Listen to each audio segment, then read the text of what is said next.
Well, howdy there, Internet people. It's Bo again. So, today we're going to talk about how to interpret the actions of the new House majority, how to look at what the Republicans are doing and try to make it make sense. Because their actions shortly after taking control of the House, from a traditional political standpoint, they don't make sense. They're doubling down on things that they know are unpopular, and it's led to a lot of questions. During the Trump administration, I was asked, after kind of predicting Trump's moves, I was asked how I was able to do that. It's because I stopped thinking about him as a Republican president and started thinking about him as a fascist. I didn't ask myself what would a Republican president do. I asked myself what a fascist would do. And it gave me better insight into his next moves.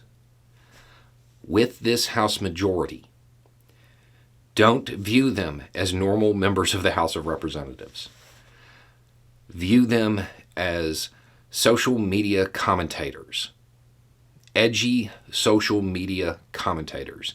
That's how you have to view them. If you look at them through that lens, their actions are going to make a whole lot more sense. We've talked about it on the channel repeatedly. The Republican Party has fallen into its own echo chamber. They believe that the most vocal voices on social media are representative of their base, despite all evidence to the contrary. And that's how they're acting. They're trying to get those likes, those shares on social media. You want to know why they introduced not one, but two things dealing with family planning and doubling down on something that is widely acknowledged to have really hurt them in the midterms? That's why. Because their most vocal base is in favor of it. That's what it has to do with. Don't view this House as an entity interested in governing. It's not what they're about. They're about creating controversy and getting that social media feedback that they can use to fundraise off of. That's what they're about. View their actions through that lens.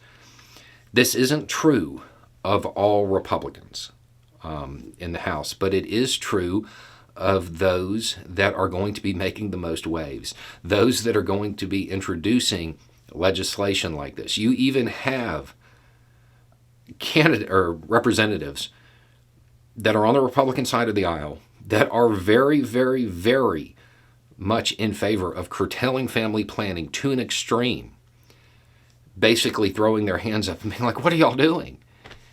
Because that individual is actually there as a politician, not as some edgelord social media commentator.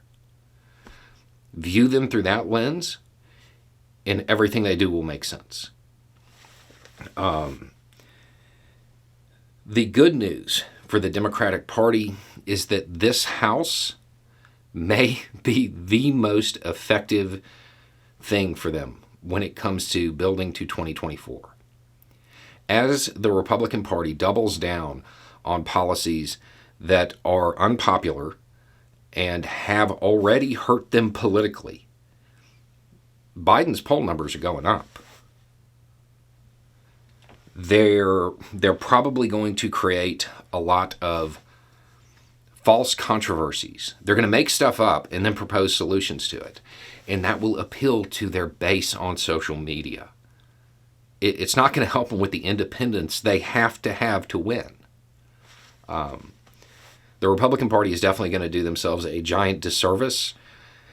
The thing is, it's so ingrained that even if somebody was to explain this to them, it wouldn't matter. They have fallen that far down their own echo chamber.